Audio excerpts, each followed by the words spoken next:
보상. 돈을 위해 일하지 마라. 자주 묻는 질문.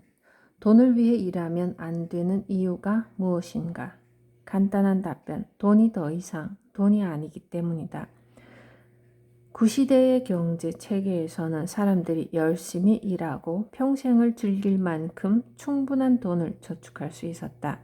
그리고 은퇴 이후에도 편안한 생활을 즐기기에 부족함이 없을 정도의 이자를 받았다. 하지만 경제 위기 이후 새로운 경제 체제에서는 이자가 사상 최저치를 기록할 정도로 낮은 것은 물론이고 정부가 수조 달러의 가짜 돈을 찍어내고 있다. 정부의 이런 조폐 활동은 사람들의 노동과 저축의 구매력을 떨어뜨린다. 신경제에서 가장 무서운 것은 수조 달러에 이르는 부채에 대한 복리이자이다. 나는 이것이 어떻게 지속 가능한지 이해가 되지 않는다. 1980년대처럼 금리가 오르고 미국인들이 국가 채무에 대한 이자를 감당할 수 없다고 선언하면 세계는 파산하게 될 것이다. 이런 일이 벌어지면 진짜 경제 위기가 모습을 드러낼 것이다. 부채가 경제에 미치는 영향은 일본과 남미, 멕시코, 러시아, 아이슬란드, 그리스, 스페인, 이탈리아, 포르투갈 아일랜드에서 이미 나타나고 있다. 미국과 영국 그리고 유럽도 곧 뒤를 따를 것이다. 돈을 벌수록 손해를 보는 사람들. 구시대의 경제 체제에서 재무상담사들은 은퇴 대비와 관련해 다리가 3개 달린 의자 비율을 많이 사용했다. 첫째 다리는 개인저축이고 둘째 다리는 회사의 연금 그리고 셋째 다리는 사회보장 제도였다. 다리가 3개인 의자는 제2차 세계대전 세대의 노후를 보장했지만 수백만의 베이비붐 세대가 은퇴할 때까지 버티지 못할 것이다. 자주 묻는 질문. 내가 돈을 위해 일하면 어떻게 되나? 답변. 돈을 더 많이 벌수록 더 많이 손해를 본다. 돈을 위해 일하는 사람들은 다음 2가지 경험을 하게 된다. 돈을 위해 일하는 사람들은 고된 일, 높은 세금, 부채, 그리고 인플레이션의 순환 고리에 빠지게 될 것이다. 이들은 애완동물 가게에서 열심히 쳇바퀴를 돌리고 있는 다람쥐처럼 보일 것이다. 둘째는 돈을 위해 일하는 사람들은 더 이상 일하지 않을 것이다. 대신 사람들은 왜 더 열심히 일해야 하는가? 내가 돈을 더 많이 벌면 정부가 그만큼 더 많이 가져간다. 내가 성공할 수 없는데 왜 열심히 일해야 하는가? 라고 말할 것이다. 이것이 부자들이 돈을 위해 일하지 않는 이유이다. 신경제에서 개인은 자신들의 가짜 돈을 가능한 빠르고 안전하게 진짜 돈으로 바꾸는 방법을 알아야 한다. 그러기 위해서 정부가 원하는 것을 할 수 있도록 준비시켜주는 금융교육을 받아야 한다. 종업원을 고용하는 기업가가 되고 집을 사는 것이 아니라 집을 건설하고 기름을 소비하는 것이 아니라 생산하고 식품을 소비하는 대신 제조하는 사람이 되는 것이 정부가 원하는 것이다. 세계 모든 국가의 정부들은 생산자에게 보상을 해주지만 돈을 위해 일하는 소비자들에게는 혜택을 베풀지 않는다. 돈이 많다고 부자가 되는 것은 아니다.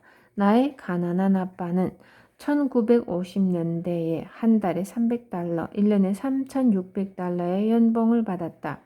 그러나 아빠의 월급은 6명의 가족을 부양하기에 빠듯했다. 그는 열심히 일했지만 늘 은행 계좌에는 잔고가 부족했고 수입보다 지출이 많아 우리 가족은 어려움을 겪었다. 나의 가난한 아빠는 출세를 할 수 없었고 그래서 학교로 돌아가 급여를 더 많이 받을 수 있는 학위를 땄다. 1960년대에 그는 하와이 교육계에서 승승장구하면서 승진을 거듭했다. 1968년에 가난한 아빠는 하와이주 교육감이 되었고 6만 5천 달러의 연봉을 받았다. 당시의 6만 5천 달러는 상당히 큰 돈이었다. 연봉은 많아졌지만 그는 여전히 가난했다. 그는 고급 주택가에 비싼 집을 샀고 새로운 자동차를 몰고 다녔으며 등록금이 비싼 사립대학에 아이들을 보냈다. 그의 소득은 늘었지만 생활비 지출도 함께 늘었다. 그래서 약간의 저축 외에는 자산이 없었다. 1970년대 초에 가난한 아빠는 하와이주 부지사로 출마했고 선거에 패배했다. 50대 중반에 그는 실업자가 되었고 더 가난해졌다. 사회보장제도와 연금이 없었다면 나의 가난한 아빠는 극빈자가 되었을 것이다. 1971년에 미국 달러화가 근본위 제도를 폐지했을 때 세계 경제사에는 가장 큰 경제 호황이 시작되었다. 하지만 나의 가난한 아빠는 이런 호황에 편승하지 못했다. 그는 교육학 박사 학위를 가지고 있었지만 그의 교육은 현실 세계의 돈 문제와는 관련이 없었다. 그는 E와 S사분면의 시각으로 세계를 보았고 B와 I사분면에 대해서는 아무것도 몰랐다. 친구들이 부자가 되자 가난한 아빠는 화가 났다. 그의 분노는 더욱 커졌고 그래서 부자들은 욕심쟁이라는 믿음도 함께 커졌다. 오늘날 수백만 명의 사람들이 나의 가난한 아빠와 같은 운명에 처해 있다. 이 가운데 상당수가 교육 수준이 높고 열심히 일하지만 경제위기 과정에서 성공하지 못하고 뒤떨어졌다. 이들은 돈을 위해 일하고 저축을 하기 때문에 낙오자가 되고 있다. 부자가 되기 위해 집중해야 할 것. 우리는 세계 각국이 돈을 찍어내고 있다는 사실을 알고 있다. 경기가 좋을 때나 나쁠 때나 계속 돈을 찍어낸다. 그렇다면 얼마나 많은 돈이 발행되고 있을까? 미국이 수조 달러의 돈을 찍어내고 있다면 다른 국가들은 얼마나 많은 돈을 찍어내고 있을까? 찍어낸 수조 달러의 돈이 나와 어떤 관계가 있을까? 수조 달러의 돈이 나를 부자로 만들까? 아니면 더 가난하게 만들까? 지난 몇 년 동안의 금융 혼란 때문에 하이퍼 인플레이션이 온다면 더 많은 백만장자와 억만장자 그리고 심지어 조만장자가 생겨날 것이다. 당신도 이들 가운데 한 사람이 될지도 모른다. 이런 용감한 신세계의 조만장자들이 빈털터리라는 것은 아이러니가 아닐 수 없다. 예를 들어 당신이 오늘 당장 짐바브웨로 이사를 가면 짐바브웨 달러 기준으로 조만 달러가 될 것이다. 조만장자가 될 것이다. 조만장자가 되고 싶다면 인터넷에 접속해 1조 달러짜리 짐바브웨 지폐를 사면 된다. 그리고 당신의 친구들에게 내가 조만장자가 됐어 라고 말할 수 있다. 당신은 조만장자가 되었을지 모르지만 여전히 무일푼이다. 나는 지갑에 100조짜리 짐바브웨 지폐를 가지고 다닌다. 아라비아 숫자로 표시하면 1, 0, 0이 14개이다. 1조는 0이 14개이다. 짐바브웨에서 100조 달러로 살 수 있는 것은 계란 3개가 고작이다. 그것도 세일할 때만 살 수 있다. 돈이 넘쳐나는 것이 새로운 경제의 함정이다. 미국 경제에 수조 달러가 풀렸지만 수백만 명의 미국인들은 빈털터리이거나 머지않아 빈털터리가 될 것이다. 자주 묻는 질문. 부자들이 돈을 위해 일하지 않는다면 무엇을 위해 일하는가? 답변. 부자들은 호경기나 불경기와 상관없이 현금 흐름을 만들어내는 자산을 위해 일한다. 은행에 저축하거나 금융자산에 투자하는 퇴직연금에 가입하는 것보다 종이돈을 진짜 자산으로 바꿔 놓아야 한다. 가치를 보유하고 현금 흐름을 만들어내고 세금 혜택을 받을 수 있어야 진짜 자산이다. 당신의 자산이 안전하다고 어떻게 확신하는가? 답변. 나의 자산은 경기가 좋을 때나 좋지 않을 때나 현금 흐름을 만들어내고 세금 혜택까지 받게 해주기 때문이다. 역사를 보면 다양한 종류의 종이돈이 나타났다 사라졌다.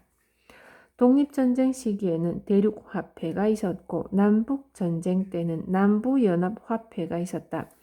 이 두 가지 화폐는 모두 사라졌지만 사람들이 일하고 상품을 사고 팔고 거래하는 경제는 여전히 존재한다. 다시 말해 돈은 가치가 없어졌지만 경제는 계속 움직인다는 것이다.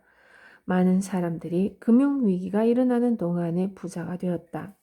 훌륭한 자산을 헐값에 구할 수 있었기 때문이다. 문제는 나의 가난한 아빠처럼 직장에 취직하도록 훈련받는 사람들은 자산과 부채의 차이를 알 수 없다는 것이었다.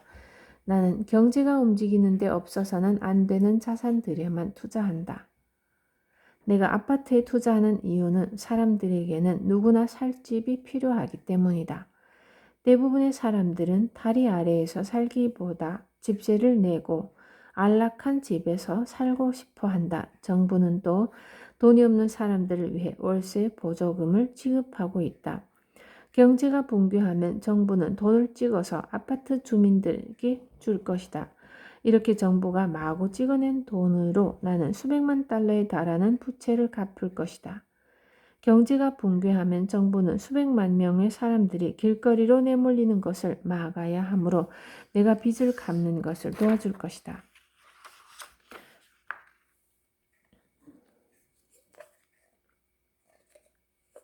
나는 세계를 따뜻하게 만들고 경제를 움직이는 원유에도 투자한다. 그리고 금과 은에도 투자한다. 정부가 돈을 찍어내도 금과 은은 내재적 가치를 계속 보유하고 있기 때문이다. 경제를 움직이는데 반드시 필요한 자산들에는 여러 종류가 있다. 당신이 관심을 갖고 있는 자산을 찾아보라. 자주 묻는 질문. 경제에 중요한 것이 무엇인지 어떻게 하는가? 답변. 재무제표, 특히 지출 항목을 살펴보라. 개인의 재무제표를 살펴보면 개인의 경제에 중요한 것이 무엇인지 알 수 있다. 개인들의 경제는 사람들이 무엇에 돈을 쓰는지 알려준다. 예를 들면 다음과 같다. 세금.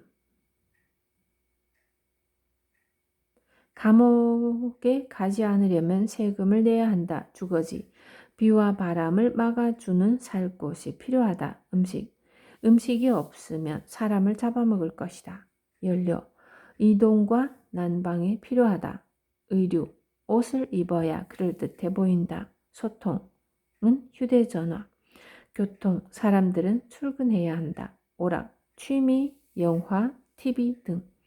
교육. 경제적 생존을 위해 필요하다. 나의 자산 항목은 다음과 같다. 자산, 교육회사, 아파트, 5개의 코스를 갖춘 골프장, 상업용 빌딩, 원유, 지적재산권, 금과 은, 태양광 사업. 자주 묻는 질문.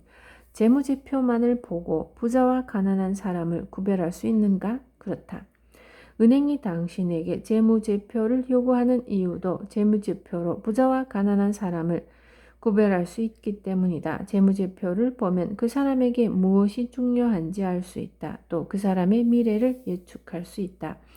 가난한 사람들은 집세를 내고 음식과 휘발유 그리고 옷을 살 정도의 돈을 번다. 그들이 얼마나 많은 돈을 버는지는 중요하지 않다. 중요한 것은 가난한 사람들의 생각이다. 돈을 많이 버는 사람들은 많지만 모두 번 돈을 지출로 사용한다. 가난한 사람들은 돈을 많이 벌더라도 매달 받는 월급에 의존한다. 이들은 현재를 위해 살기 때문에 미래가 없다. 중산층은 라이프 스타일을 개선시켜주는 부채를 원한다. 중산층의 라이프 스타일 관점에서 보면 부자처럼 보이는 것이 부자가 되는 것보다 중요하다. 더 큰 집과 차, 좋은 음식, 휴가, 교육, 그리고 사치품들을 원한다. 이 모든 것을 빚으로 지불한다. 중산층은 버는 것보다 더 많은 돈을 지출하면서 점점 빚더미 속으로 빠져든다. 아파트를 사기보다 더 좋은 학군이 있는 비싼 지역의 아파트를 임대한다. 강의를 듣고 자신의 재산을 관리하는 방법을 배우는 대신 인생을 즐기기 때문에 투자를 하더라도 자신들의 돈을 재무설계사에게 맡긴다.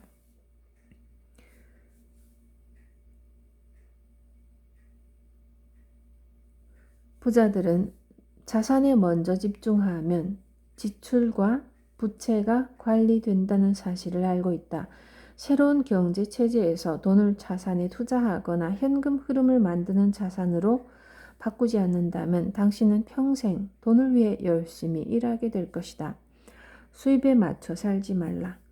대부분의 재무상담사들은 수입에 맞춰 살라고 조언한다. 가난한 사람들이나 중산층에게는 훌륭한 조언이지만 부자가 되고 싶은 사람들에게는 그렇지 않다. 나와 아내는 수입에 맞춰 살지 않는다. 우리는 수입의 범위에서 사는 것이 우리를 의기소침하게 만든다고 믿고 있다. 따라서 수입에 맞춰 살기보다 교육과 자산에 투자한다. 예를 들면 우리 부부는 리치 데드 컴퍼니를 세우기 위해 거의 모든 주말을 비즈니스 수업을 듣는데 투자했다. 우리 부부는 부동산이나 기업의 기술적 분석 그리고 상품 분야에 대해서도 함께 공부했다. 우리 부부는 새 자동차나 별장과 같은 새로운 부채를 원할 때마다 자산을 확보하거나 개발한다. 이런 자산들이 새로운 부채 비용을 충당해 줄 것이다. 금융위기가 한창이던 1년 전에 나는 새로운 페라리 스포츠카를 사고 싶었다. 내가 아내에게 페라리를 사고 싶다고 말했을 때 그녀는 안 돼요. 너무 비싸서 살 수가 없어요. 라고 말하지 않았다. 또 람보르기니, 포르쉐, 벤틀리 그리고 포드 트럭이 있는데 왜 새 페라리가 필요한가요? 어떤 차를 팔 계획인가요? 라고 묻지 않았다. 그녀는 새로운 부채가 우리를 부자로 만들어 줄 것을 알았기 때문에 아무런 말을 하지 않았다. 내가 얼마나 많은 차를 가지고 있는지를 상기시켜 주는 대신 어디에 투자할 계획인가요? 라고 물었다. 바꾸어 말하면 이것은 새로운 부채에 대한 비용을 지불하기 위해 어떤 자산을 살 것인가요? 라고 묻는 것과 같다. 당시 나는 이미 새로운 유전 개발 프로젝트에 투자하고 있었고 원유 생산에서 얻은 수입으로 페라리의 대금을 치렀다. 이 유전은 앞으로 20년 동안 원유를 채굴할 수 있을 것이고 페라리의 차값은 유전이 마르기 전에 다 갚을 것이다. 아내는 새로운 자산을 확보한 것에 기뻐했고 나는 새로운 페라리를 살 수 있어 행복했다. 우리의 규칙은 간단하다. 자산이 부채를 산다는 것이다.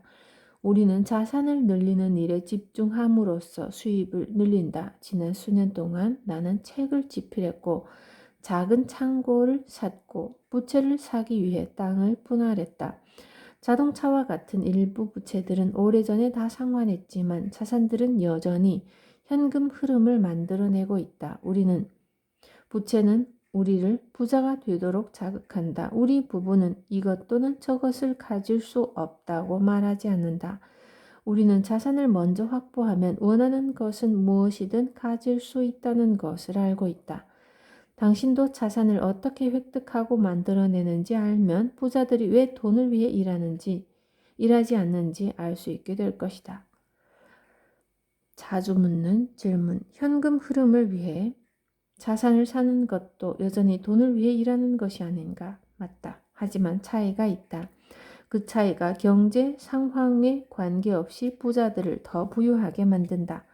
돈을 위해 일하는 대신 부자들은 보상의 법칙을 따른다.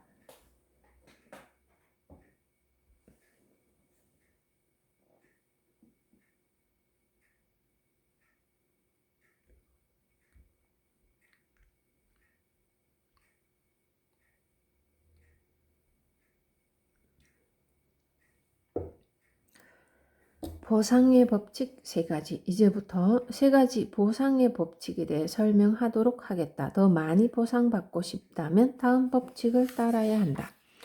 보상의 법칙 1. 남에게 먼저 베풀면 보상을 받게 될 것이다. 사람들은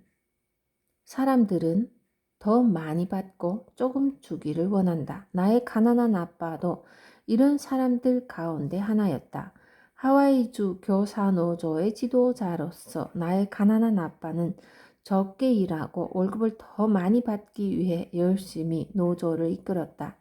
나의 가난한 아빠가 참여한 투쟁을 기억한다. 그는 선생님들의 수업 시간을 줄이고 월급을 올리고 더 많은 혜택을 요구했다. 아빠의 입장에서는 합당하다고 생각했다. 하지만 나의 부자 아빠는 가난한 아빠의 철학이 보상의 법칙 가운데 하나를 위반했다고 생각했다. 부자 아빠는 더 많은 것을 받고 싶으면 더 많이 주어야 한다고 생각했다. 나는 많은 사람들이 나의 부자 아빠는 탐욕스럽고 급여 인상과 근무 시간 단축을 위해 싸우는 나의 가난한 아빠는 정당하다고 생각하는 것이 이해가 되지 않았다. 나는 뉴욕의 해양사관 학교를 졸업하자마자 노조가 없는 스탠더드 오일사에 취업했다. 선원들의 직업 노조인 MMNP에 가입하고 싶지 않았기 때문이다. 나는 노조원으로 더 많은 돈을 받았을지도 모르지만 나의 가난한 아빠와 교사 노조 간부들을 보면서 노조의 주장에 동의할 수가 없었다. 나는 적게 일하고 월급을 더 많이 받는 것은 월급과 관계없이 궁극적으로 모든 사람을 더 가난하게 만든다고 생각했다. 미국의 화물선이 줄어드는 이유 가운데 하나는 선원들의 노조 때문에 상선 회사들이 임금이 싼 국가로 옮겨갔기 때문이다. 제너럴 모터스가 어려움에 빠진 이유도 노조의 지도자들이 회사의 경영진보다 더 강했기 때문이다. 현재 미국 자동차 산업은 노조 때문에 수백만 개의 일자리를 잃었고 공장들이 해외로 이주하면서 경제도 약화되었다. 그렇다고 내가 노조에 반대하는 것은 아니다. 노조는 좋은 일들을 많이 해왔고 악덕 기업주로부터 근로자들을 보호해주고 있다. 노조 때문에 주 5일 근무제도가 도입되기도 했다. 나는 개인의 노조 가입 선택권과 근로 철학을 존중한다. 그러나 나는 비노조원이 되기로 결심했다. 적게 일하고 더 많이 받기보다는 더 많이 받기 위해 더 많이 주기로 결심했기 때문이다. 내 아내는 해마다 더 많은 것을 생산하기 때문에 점점 더 부자가 되고 있다. 그녀는 1987년에 아파트 한 채로 임대 사업을 시작했다. 현재 그녀는 3,000채의 임대 아파트를 소유하고 있다. 그녀는 더 많은 사람들에게 더 많은 아파트를 제공하기 때문에 더 많은 돈을 벌고 있다. 앞으로 10년 후에 그녀는 2만 채의 임대 아파트를 소유하고 있을지도 모른다. 그리고 보상의 법칙을 따랐기 때문에 더 많은 돈을 벌 것이다. 어떤 사람들은 아내가 탐욕스럽다고 말할 것이다. 아마도 나의 가난한 아빠는 그렇게 생각할 것이다. 그러나 나의 부자 아빠의 입장에서 보면 아내는 관대하다. 먼저 주면 보상을 받을 것이라는 보상의 첫 번째 법칙을 잘 따르고 있기 때문이다. 남에게 먼저 베풀면 보상을 받는다는 상호주의의 법칙은 반대로도 작용한다.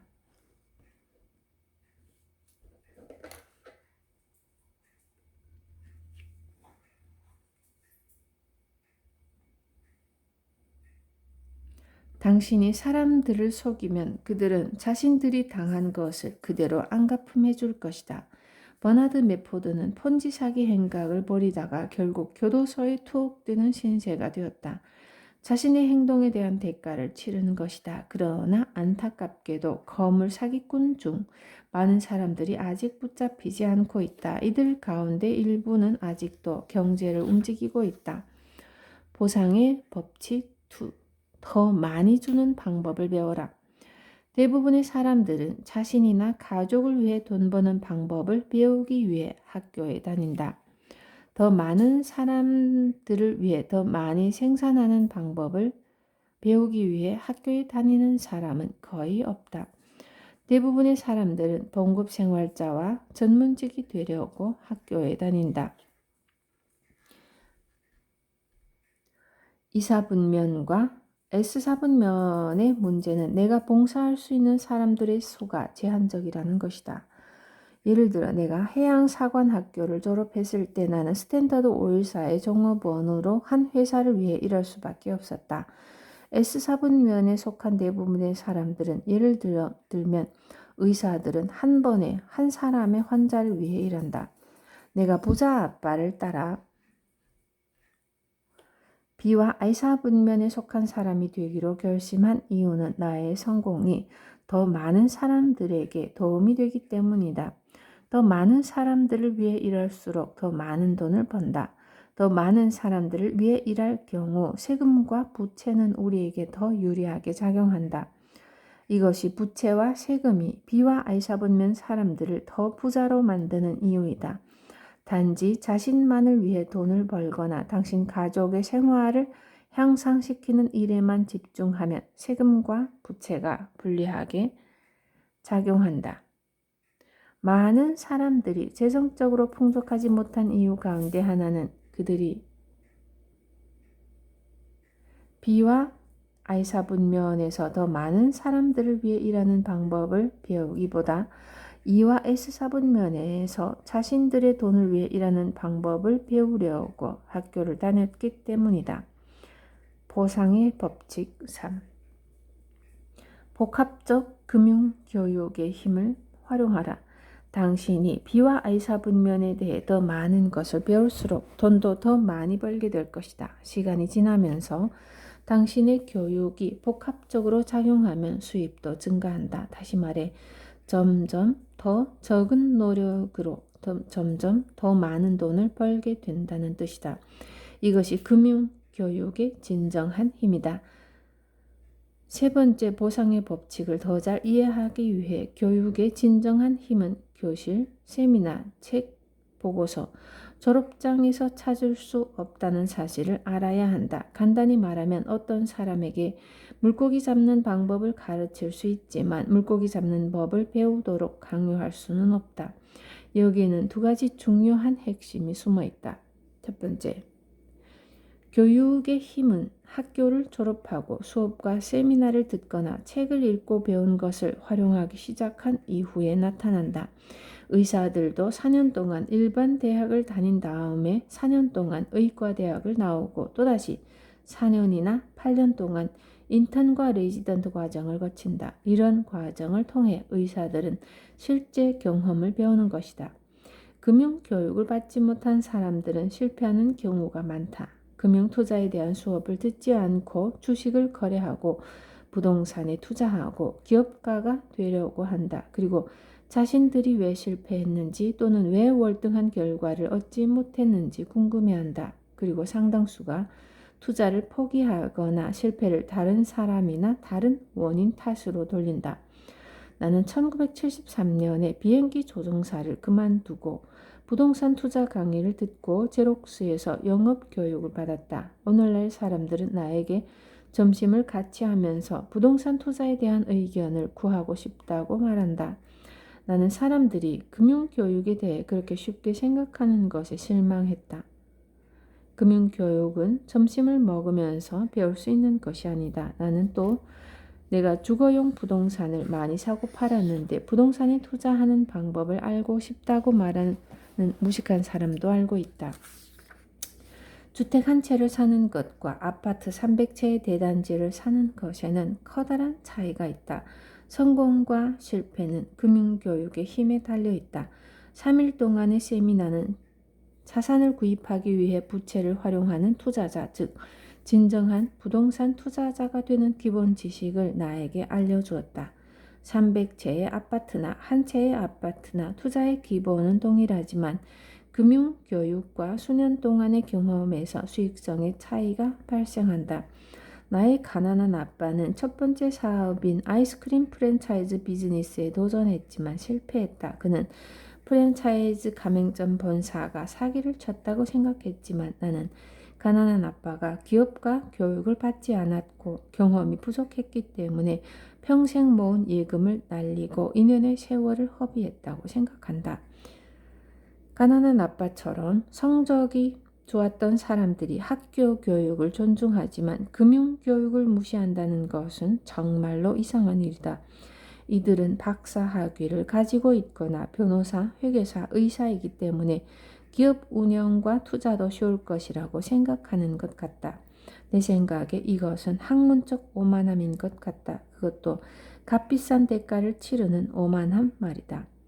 두 번째, 학습과 교육은 은행의 복리처럼 복합적으로 작용한다. 진정한 부는 복합적인 금융교육의 힘을 통해 얻어진다. 바꿔 말하면 당신이 B와 I사 분면에서 돈에 대해 더 많이 연구할수록 더 많은 돈을 벌게 될 것이다.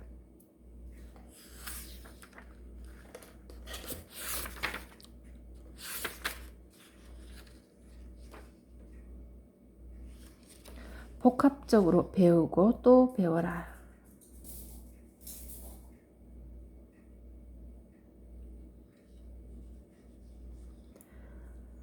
학습의 원초는 머릿속에 기억된 정보의 양을 측정함으로써 다양한 학습 방식의 효과를 설명해주는 것이다.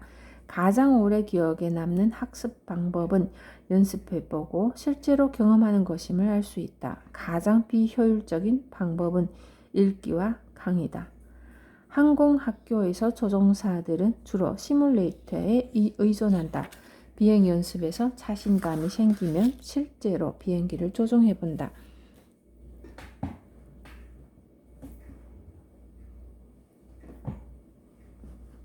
나와 아내는 시뮬레이터로 캐시플로 게임을 개발했다. 캐시플로 게임은 참가자들이 진짜 돈이 아니라 가짜 돈으로 많은 실수를 할 수 있도록 고안되었다.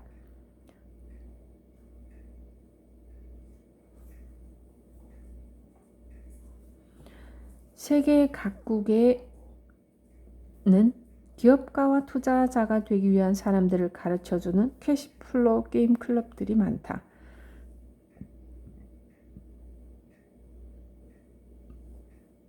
캐시플로 게임 클럽들은 시뮬레이터를 사용해 조종사를 훈련시키는 것과 같은 역할을 한다. 캐시플로 게임을 하면서 주의할 점이 있다. 많은 사람들이 캐시플로 게임을 한두 번 정도 해보고 노련한 투자자가 되는 것처럼 착각한다. 다시 강조하지만 이것은 오만이다. 캐시플로 게임 클럽들은 당신이 기업가 정신을 키우고 기업, 부동산, 금융자산, 상품 4가지 자산 가운데 하나에 초점을 맞추도록 도와줄 것이다. 그 다음에는 우리가 당신에게 실생활에서 당신을 안내해주고 계속 교육해줄 코치를 고용하라고 조언해줄 것이다.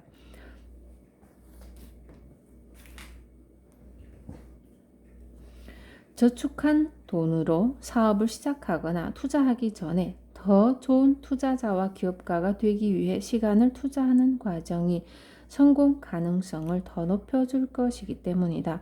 새로운 비즈니스가 중요하고 위험할수록 학습 과정에서 게임과 시뮬레이션의 중요성도 훨씬 높아진다.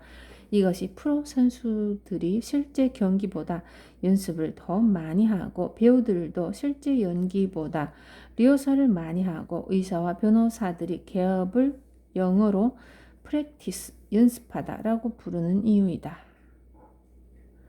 복합적인 금융교육의 힘은 엄청나다. 이 책을 읽은 사람들은 복리이자의 힘과 뮤추얼 펀드가 각종 수수료의 누적을 통해 수익을 거두는 것을 알게 될 것이다. 또 미국의 국가 부채가 복리의 마술처럼 급격하게 증가하고 있다는 사실도 너무나 잘 알고 있다. 복합적인 학습의 힘에 대해 알기 쉽게 설명하기 위해 골프를 예로 들어보자. 골프를 시작하면 처음에는 고통스럽고 힘들고 실망하게 된다. 새로 골프를 배우는 사람은 많은 시간과 노력을 투입하지만 얻는 것은 별로 없다. 많은 사람들이 첫 번째 레슨을 받은 다음에 중단한다. 하지만 계속 학습을 하게 되면 레슨을 받고 코치를 고용하고 연습하고 일주일에 3, 4일 동안 18홀에서 연습하고 주말에 경기에 나가고 몇 년 안에 대부분의 선수들을 이기게 될 것이다. 심지어 재능을 타고난 선수들도 이기게 될 것이다. 자신들의 재능을 개발하기 위해서 골프 선수들은 학습에 더욱 매진해야 한다. 프로 골프 선수들의 세계에서 상금 랭킹 20위 안에 드는 선수들과 상위 120위의 선수들 사이의 격차는 2타 정도에 불과하다. 다시 말해 상위 20위 안에 드는 선수들이 수백만 달러를 벌고 나머지 100명의 선수들은 편안한 생활을 할 수 있을 정도의 소득을 올린다. 프로 골프 세계에서도 선수들의 차이는 타고난 재능이 아니라 최고가 되기 위해 배우려는 열정이다. 이것이 보상의 세 번째 법칙인 복합적 학습의 힘을 보여주는 사례이다.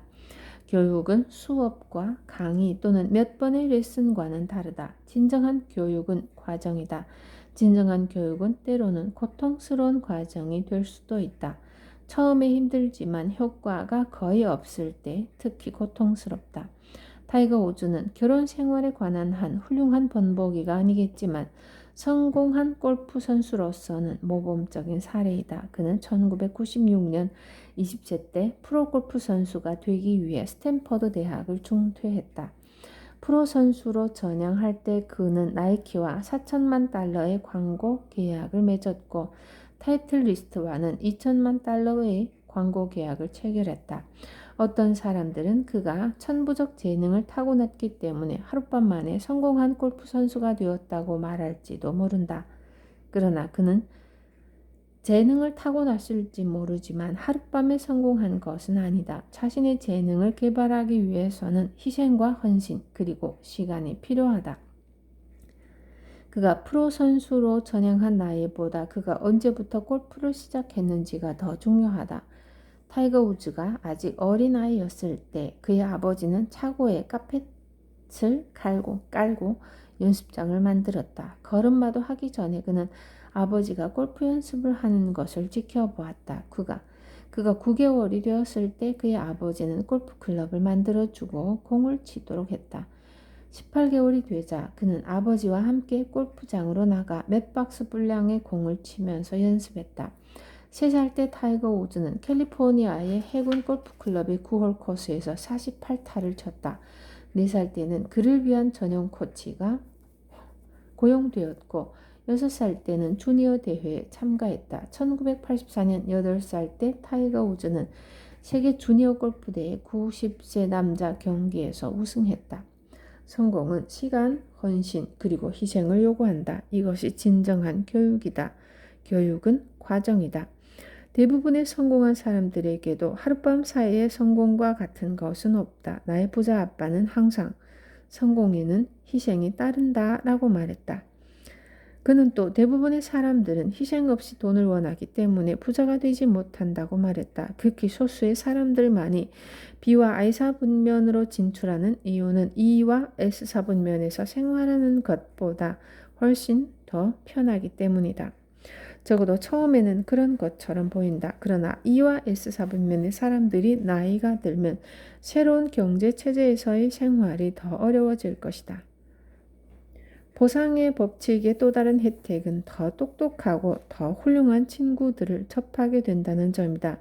금융지능이 높아지면 더 똑똑한 사람들을 만날 수 있다. 더 똑똑한 사람들을 만나게 되면 내부자 투자라고 불리는 투자 기회나 상품에 접근할 수 있다.